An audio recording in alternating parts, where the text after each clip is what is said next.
How's it going, everyone? Sinister of the Gamer section, bringing you another interview with the dev. Before we go ahead into it, yeah, be sure to drive the hit that like button and subscribe and follow us at the Gamer section. With that being said, go let our guest introduce himself. Hey everybody, I'm Jay Wesley, owner and lead designer at Mind Over Matter Entertainment. Started the company back in July when I first started working on my project, The Road to Recovery. It's kind of evolved into a YouTube channel and some other things, but its primary focus is The Road to Recovery, which we're here to talk about today. All right, all right. Well, first things first. What got you into gaming? I love that question. I didn't get into gaming. It's been a part of my life since for as long as I can remember. I grew up playing games like Commander Keen and Yeah, Jill of the Jungle and Wolfenstein 3D. So gaming old has school. just been a part of my life for ever. And just recently, yeah, I decided I should get my foot in the door and start making my own games. Oh, that's cool. That's cool. Oh yeah. Do you like have you other favorite games? I know you mentioned a few like Commander Keen and a few. Doom. If I have to pick a favorite game, definitely Doom. Oh yeah, Doom and Wolfenstein. Yeah, they're like the top two, the Yeah, OGs. Doom. I do a lot of modding and stuff for Doom, so that's a little kind of side project I work on. Oh, that's cool. So you basically love like the PC, or do you love like consoles, or just both? Well, I'm a Sony guy, so I play a lot of PlayStation games. So obviously played like Crash Bandicoot, and Mhm. I really like the story driven games. I don't know if you've ever played David Cage's games, I've heard of them. like Quantic Dream, like Heavy Rain, and Yeah, heavy. Yeah, yeah, I've heard the of those recent games. one is Detroit Become Human. I love games like that where you can like get emotionally invested and stuff. Oh yeah, definitely hit like Heavy Rain. Yeah, So yeah, I dabble in a little bit of everything, but yeah, I grew up. It's just been a part of my life for as long as I can remember. that's cool. Oh yeah, because like playing those games on the computer, like just like the FPSs. I used to like play a lot of the Sierra games, like the King's Quest series, Leisure Yeah, Suit Larry, Space Quest, just to name a few. I love those too. Yeah. And yeah, that's kind of so going back to that kind of Commander Keen, King's Quest. That's kind of where I'm going with the premise for the Road to Recovery, like the gameplay. Uh huh. Rather than point and click, it's more of a side scroller, but it still has the same interactivity. Okay. It's like a point and click. Yeah. All right. Like, let's talk about mind over matter. Like, what did the name come up about? Like, So mind over matter. The name. I sat and thought about it for a while. If I'm going to be honest with you, it kind of focuses more on kind of where the idea for the road to recovery and everything came from, where uh-huh. you really are in control if you put your mind over all of the matter. Right. It really does come to fruition. Your dreams do start coming true when you really just put your mind to it and Right. get over the matter. You know what I mean? Yeah. I mean, yeah, because like seeing the name kind of remind me of the Ice T song, like mind over matter. Like, Okay, yeah. yeah, back in the '90s. Yeah. All right. Let's go ahead and talk about road to recovery. Well, how did the idea come about? So the idea for the game is kind of personal, but um, I am currently, I can actually check really quick. I have a little app that keeps track of it on my phone. Mhm. Um, let's see, I'm actually at 131 days of sobriety right now. Oh, okay. I went down a pretty rough road there for a couple years. Oh, okay. I came up with the idea for the game when I kind of had it in my head that, hey, I have a problem. I really need to get some help Right. before I kill myself or I end up in jail, that kind of thing. Right. And then I went and got myself some help. I went to rehab. And all I did in rehab was write down and think about ideas for this game. As soon as I got out, I went and dove in head first and just it's escalated from there. It's been a hell of a ride, like I said.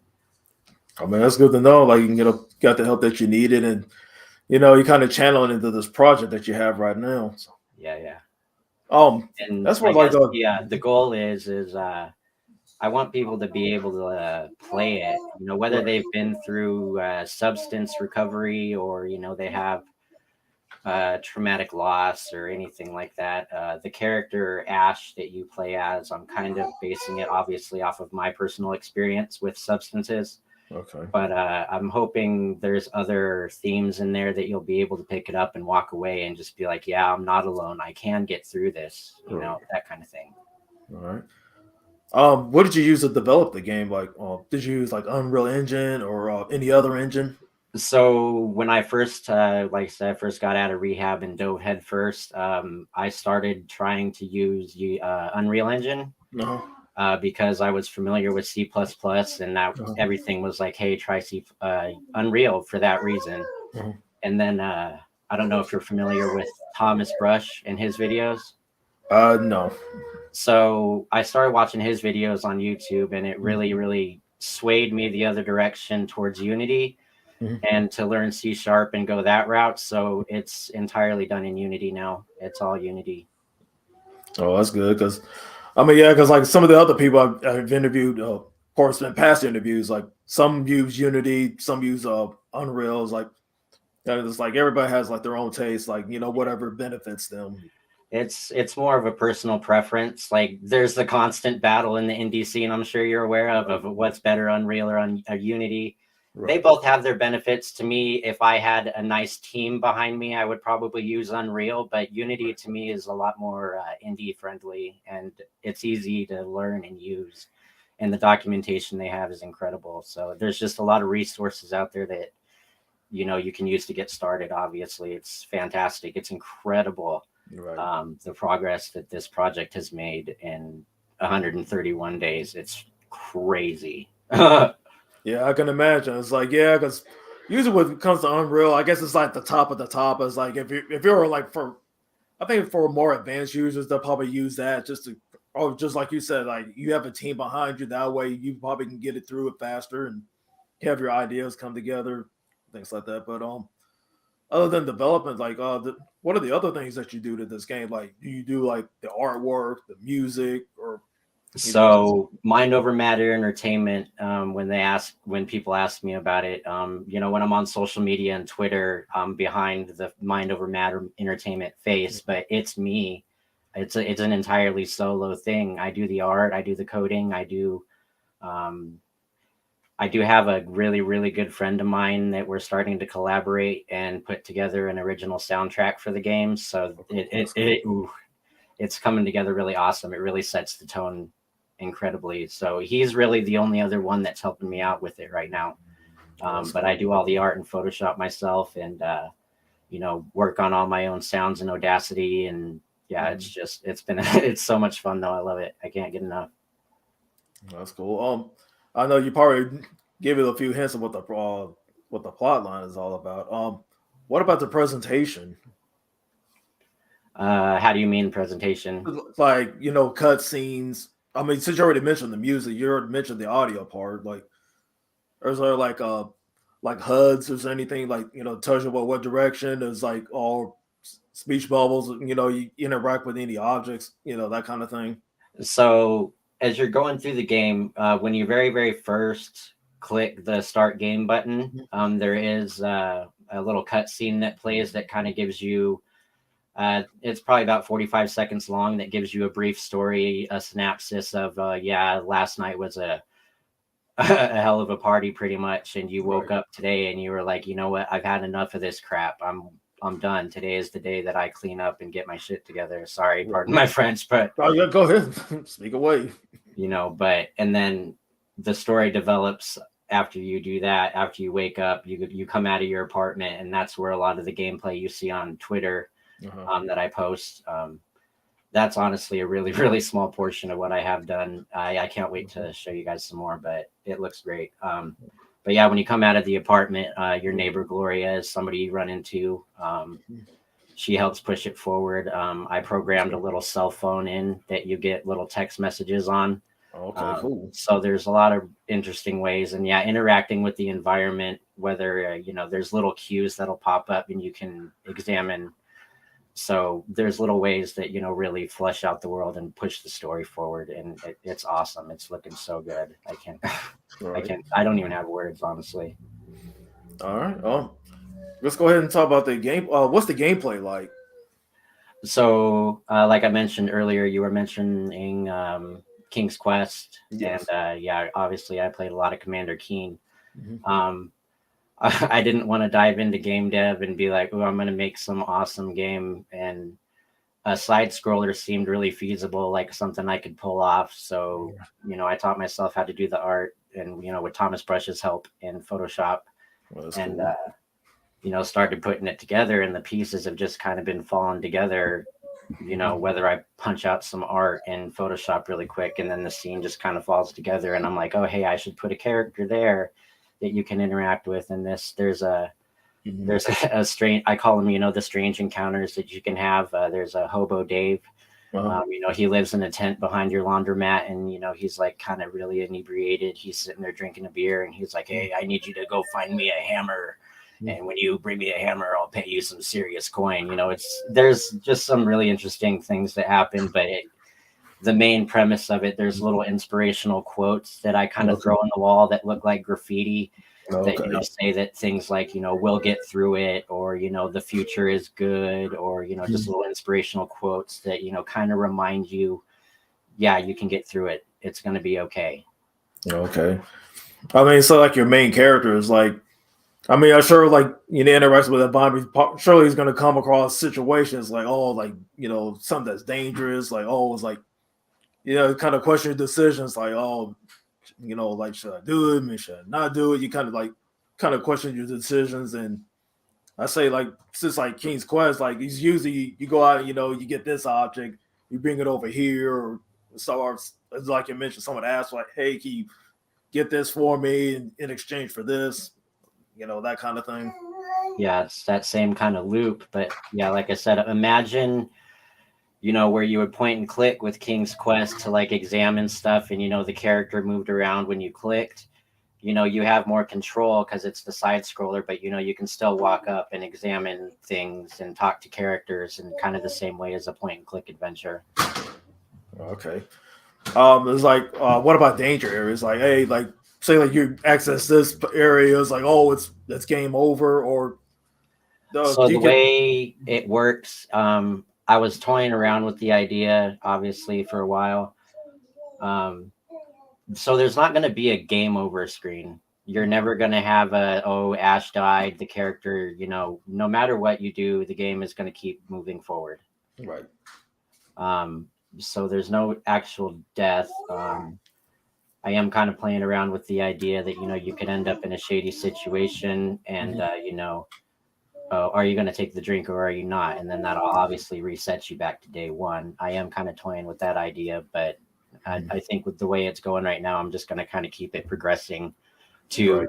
to better things rather than forcing you down the dark path. There are going Right. to obviously be situations where you could, but the obviously it's about getting better, and Right. yeah. All right. Since you mentions like things like that, so like dark, like a dark path, like hey, like oh, if I take this dark path, it's gonna lead me to, me landing in the slammer, or it's like, or better yet, like end up like endangering somebody's life other than your own, that kind of thing. So there is one scene that I'm working on right now. I don't want to spoil too much. Okay. Um, I'm just gonna say that there's a live band. You're basically gonna be downtown. You're gonna be hanging out with your friends. Your friends don't know that you decided that you were gonna clean up. So a lot of situations are gonna arise there.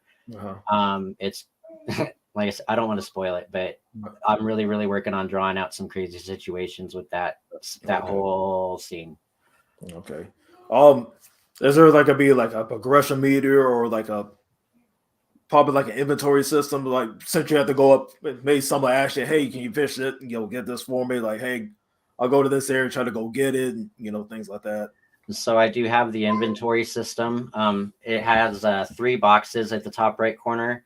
The box on the far right is basically always going to be quest related items. The other two I have hotkeyed to Z and X, and what those are snacks and water.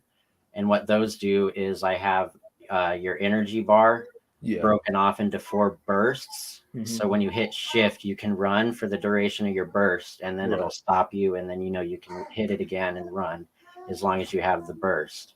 Right. So the snack gives you 1, the water bottle fills it, and that's 4. So that's as far as I kind of have the inventory right now, but I do have ideas for more interactivity and stuff like that. Okay. So this game is specific like for PC. So right now, yes, PC, but I do hope to get it out on console because I obviously want it to reach a broad audience. I want to help people. It is possible, to get through whatever you're going through. I want to show people that it is possible to get it together. Right. Yeah, like speaking on the PC side, like is this game like going to be like on Steam or Epic Game Store or GOG? So I am kind of working on getting it on Steam right now. There is a waiting period and stuff that you have to go through when you sign up for it. And that's kind of where I'm at with the game right now. Okay.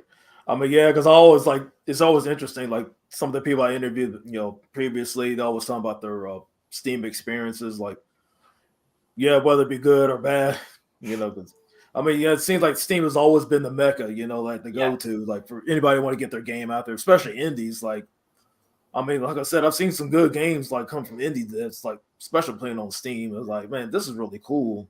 Yeah, things like that. Yeah, there's definitely, and yeah, I have quite the collection of games behind me, but a lot of them are, indie games. I love the little indie games like Limbo and Inside, and the little hidden gems that a lot of people don't really know about. Right. That one person or a team of like 2 or 3 put together with passion. You can tell. Okay. Like any other games, like had inspirations. Like I know like most of the game was based. You want to base from real life, but as far as like Game Pass, but it's like any other games that kind of inspired you like to make this one. Again, we keep going back to the King's Quest and the Commander Keen. It was just the inspiration from those games. I wanted, the side scroller itself was, felt like something I could attain. And then I really, really wanted the interactivity of an adventure game. So yeah, that's kind of where it melded together. Okay. Other than like a follow-up question, like I usually pose this question, like say the scenario is like, say like your game takes off, it's successful, like do you like plan on doing expansions or DLC or just leave it as it is? So the way I currently have it planned out, right now I'm working on the Road to Recovery Day 1. So the current plan is to kind of release it episodically.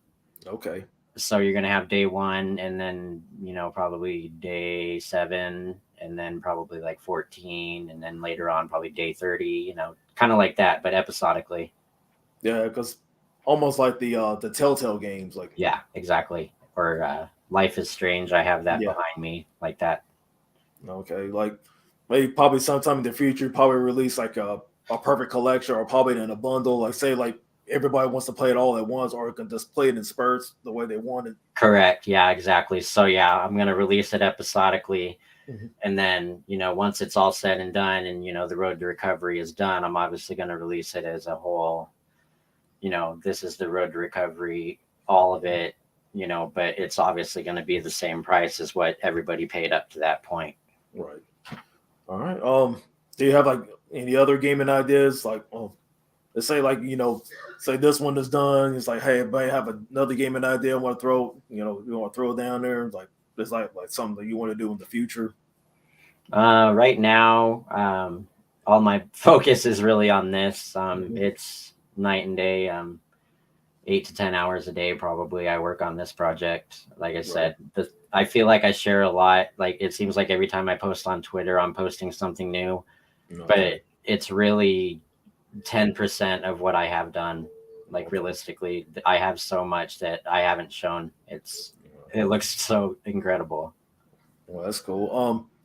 Yeah, like do you always like post updates, like like how's the progression going? Like say I got certain amount of percentage this game is done, or say like I worked out the bugs in this area, No, yeah, things like that. definitely. The most recent one, I don't know if you saw it, but you can pet cats in my game. That was the big one. So yeah, once I got that feature done, it started out as just one of the characters you run into when you come out of your apartment is your neighbor Gloria. Okay. And I have her sitting there watering some flowers, and I was like, I should make a cat walk back and forth between her and her door. And then once I got the cat done, I was like, hey, it would be really cool if you could like lean over and pet the cat. So it became part of the game. Okay. It's like a certain timetable you probably want to, get this game that probably this first episode out there by what sometime next year or the year after that. And so day one, the Road to Recovery day one will definitely more than likely be out next year sometime. That's all I'm really going to say. Before the end of the year, I hope to have it out before the end of the year next year. That's cool. That's cool. Oh yeah. Yeah. Basically, that's all the questions I have right now. It's like seems like you broke everything down. It's like hey, you got everything planned from A to Z. For the time being. So I mean, it's kind of cool. You gave this little hints of like, hey, what's happening here without giving too much away. I'm like, I mean, yeah, definitely. It's like, I mean, I'll be looking forward to it. When it's complete. The first episode. Because because I want to try it out. It's like, yeah, it's like I'm playing this game because hey, I interviewed the guy who created it. Is like, want to show him support. So there's still some the little piece like the 10% or so that I show everybody. I am gonna like tweak it a little bit and then release a day one demo. So like a little tiny portion to kind of give you a taste of it. Okay, cool. All right. That's probably within the next 1 to 3 months. Let's do that. 1 to 3 months, you'll have a demo. All right. Cool beans. All right. Before we get our outro, you want to tell everybody out there where they can find you at?